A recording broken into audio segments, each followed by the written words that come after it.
Okay, I'd like to show you how to make some adjustments to the inside of the Happie Amp or Amazing Amp in order to change the sensitivity of the antenna and also the gain on the internal board.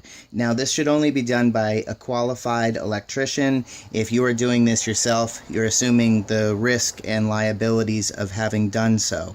So this video is to assist a qualified electrician in order to make these adjustments. First, you'll see that there are 7 screws in the back of the amp. Once you take the back off and take the battery out, then all you have to do is remove those. I got myself a magnetic, long, deep well Phillips head screwdriver bit in order to do so. Now, the best thing to do is to turn it over first and then lift the top off to the side. That's because of the connections that are running from one side to the other, and that'll help you to not disconnect any of them in opening it up. Now, what I'm going to do is I am going to show you here there are 2 different adjustments. You've got one that is in the corner of the board, or if you're looking at the lower board, it's in the upper corner over here.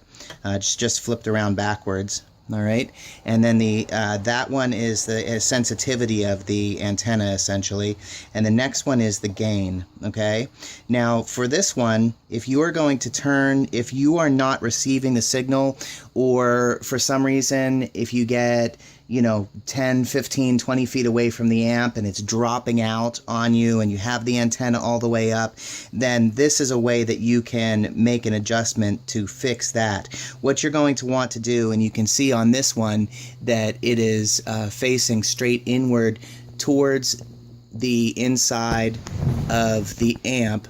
Let me see if I can get that a little bit better for you. You can see the writing over here on the inside, facing towards the inside, and I am going to take and turn that to the left, downward, okay? Just like that.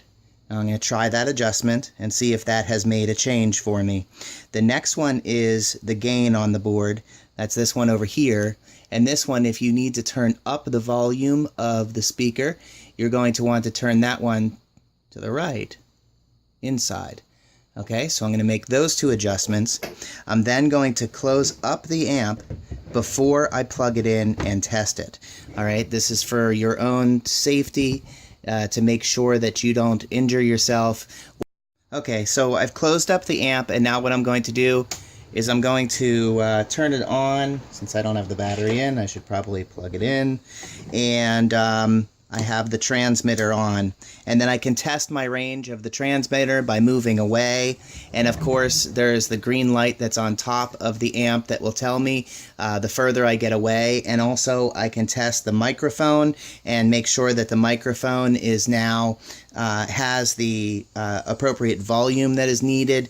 And that's how to make those 2 adjustments. There is one more very important component of this repair, and that is,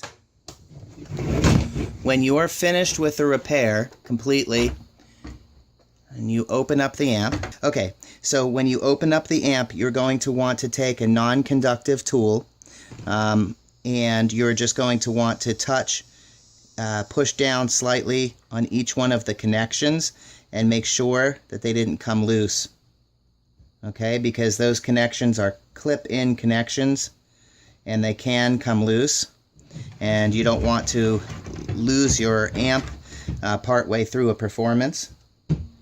Now, I'm going to prove it to you in a second. Look what I just did. Hold on one second. So I push all of these in, and then you're going to see, having tilted it just now, I pulled out this clip accidentally. So going to have to reinstall that clip very carefully. I put my fingers far up on the wire, and I put it back into place.